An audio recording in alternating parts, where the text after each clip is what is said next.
ಕ್ಷಮಿಸು ಕಾವೇರಿ ಅಭಿಯಾನದ ಅತಿ ದೊಡ್ಡ ಇಂಪ್ಯಾಕ್ಟ್ ಆಗಿದೆ.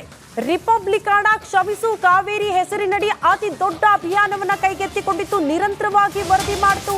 ವಾಸ್ತವ ಪರಿಸ್ಥಿತಿಯನ್ನ ಜನರ ಮುಂದೆ ತೆರೆದಿಡುವ ಪ್ರಯತ್ನ ಮಾಡಿತು. ಈ ಮೂಲಕ ಸಂಬಂಧಪಟ್ಟ ಇಲಾಖೆ ಅಧಿಕಾರಿಗಳು ಸರ್ಕಾರವನ್ನ ಎಚ್ಚರಿಸುವ ಕೆಲಸ ಮಾಡಿತ್ತು. ಅದರ ಮುಂದುವರೆದ ಭಾಗ ಬಿಗ್ ಇಂಪ್ಯಾಕ್ಟ್ ಆಗಿದೆ. ಕಾವೇರಿಗೆ ಕಾಯಕಲ್ಪ ನೀಡೋದಕ್ಕೆ ಜಿಲ್ಲಾಡಳಿತ ಮೆಗಾ ಪ್ಲಾನ್ ರೂಪಿಸಿಕೊಂಡಿದೆ ಅನ್ನೋದರ ಡೀಟೇಲ್ ಸಿಗ್ತಾ ಇದೆ. ಕುಲದೇವಿಯ ಕಾಯೋದಕ್ಕೆ ಸಿದ್ಧವಾಯಿತು ಕೊಡವ ಸಮುದಾಯ. ರಿಪಬ್ಲಿಕನ್ ಅಭಿಯಾನಕ್ಕೆ ಮೆಚ್ಚುಗೆಯ ಮಹಾಪೂರವೇ ಹರಿದು ಬರ್ತಾ ಇದೆ. ವಿಧಾನಸೌಧ ತಲುಪಿದೆ ರಿಪಬ್ಲಿಕನ್ ಮೆಗಾ ಅಭಿಯಾನ. ನಾಡಿನ ದೊರೆಗಳ ಕಣ್ಣು ತೆರೆಸಿದೆ ಕ್ಷಮಿಸು ಕಾವೇರಿ ಅಭಿಯಾನ. ರಿಪಬ್ಲಿಕನ್ ಅಭಿಯಾನದಿಂದ ಎಚ್ಚೆತ್ತುಕೊಂಡಿದ್ದಾರೆ ಅಧಿಕಾರಿಗಳು. ಕಚೇರಿಯಲ್ಲಿರುವ ಕಡತಗಳನ್ನ ಅಧಿಕಾರಿಗಳು ಹುಡುಕುತ್ತಿದ್ದಾರಂತೆ. ರಿಪಬ್ಲಿಕನ್ಗೆ ರಾಜ್ಯ ಸಂಚಾಲಕ ಚಂದ್ರಮೋಹನ್ ಹೇಳಿಕೆ ಕೊಟ್ಟಿದ್ದಾರೆ.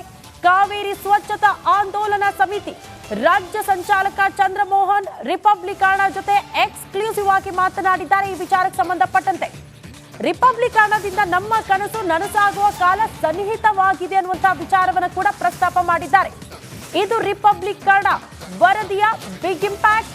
ಕ್ಷಮಿಸು ಕಾವೇರಿ ಅಭಿಯಾನಕ್ಕೆ ಸಿಕ್ಕಿರುವ ಜಯ.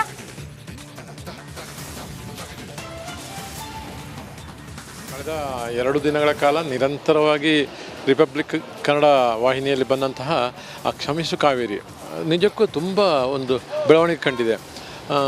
ಮಕ್ಕಳ ಚಟುವಟಿಕೆ ಅಥವಾ ಜನರ ಕೂಗು ಅದು ನೇರವಾಗಿ ರಾಜ್ಯದ ದೊರೆಗಳ ಆ ಒಂದು ವಿಧಾನಸೌಧಕ್ಕೆ ನುಗ್ಗುವಷ್ಟಕ್ಕೆ ಪವರ್ಫುಲ್ ಅಂದರೆ ನಮಗೆ ತುಂಬ ಖುಷಿಯಾಗ್ತದೆ. ಯಾಕೆಂದರೆ ಯಾವುದೇ ಕಾರ್ಯಕ್ರಮ ಅದು ಒಂಥರ ಪ್ರೊಸೀಜರ್ ಫೈಲ್ ಮುಖಾಂತರ ಹೋಗಬೇಕಾದ್ರೆ ತುಂಬ ದಿನಗಳು ವರ್ಷಗಳೇ ಬೇಕಾಗುತ್ತೆ.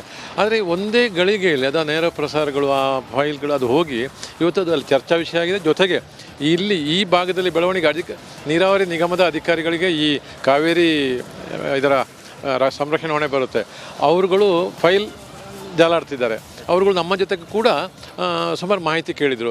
ಮಾಹಿತಿ ಕಲೆ ಆಗ್ತಾರೆ. ಅದನ್ನು ಆ್ಯಕ್ಚುಲಿ ನೆಕ್ಸ್ಟ್ ಚರ್ಚೆಗೆ ಬಜೆಟ್ ಅಧಿವೇಶನ ಚರ್ಚೆಯಲ್ಲಿ ಕೂಡ ಅದು ಬರೋ ಸಾಧ್ಯತೆ ಇದೆ. ನಿಜಕ್ಕೂ ಈ ರೀತಿಯ ಒಂದು ಬೆಳವಣಿಗೆ ನಮಗೆ ತುಂಬ ಒಳ್ಳೆಯ ಇದು. ಯಾಕಂದರೆ ಇಷ್ಟೊಂದು ಸ್ಪೀಡ್ ಆಗಬೇಕು.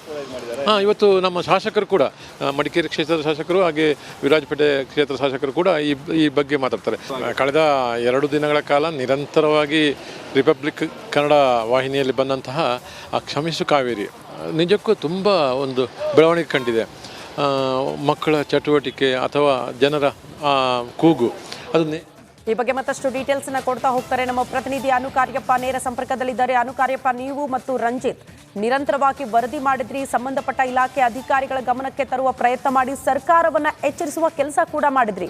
ಅದರ ಮೊದಲ ಹಂತದ ಜಯ ಅಂತ ಭಾವಿಸಬಹುದಾ? ಕಾವೇರಿ ಉಳಿವಿಗಾಗಿ ನಮ್ಮ ಶ್ರಮ ಫಲಿಸಿದೆ ಅಂತ ಭಾವಿಸಬಹುದಾ?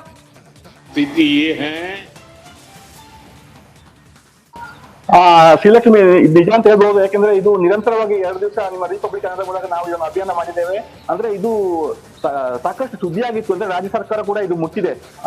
ಸಾಕಷ್ಟು ಮಂತ್ರಿಗಳಿರ್ಬೋದು, ಶಾಸಕರಿರ್ಬೋದು ಈ ಬಗ್ಗೆ ಒಂದು ಪ್ರತಿಕ್ರಿಯೆಯನ್ನು ಕೂಡ ನೀಡಿದ್ದಾರೆ.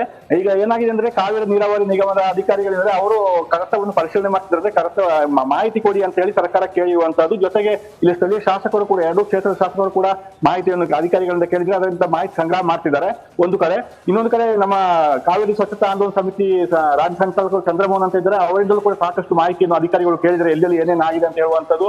ಇದರ ಜೊತೆಗೆ ಸಾಕಷ್ಟು ಜನರು ಇವಾಗ ಇದಕ್ಕೆ ಬೆಂಬಲವನ್ನು ಕೂಡ ಸೂಚಿಸ್ತಾರೆ, ಮೆಚ್ಚುಗೆಯನ್ನು ಕೂಡ ವ್ಯಕ್ತಪಡಿಸ್ತಾರೆ. ಇದು ಆಗ್ಲೇಬೇಕಂತ ಹೇಳುವಂತದ್ದು.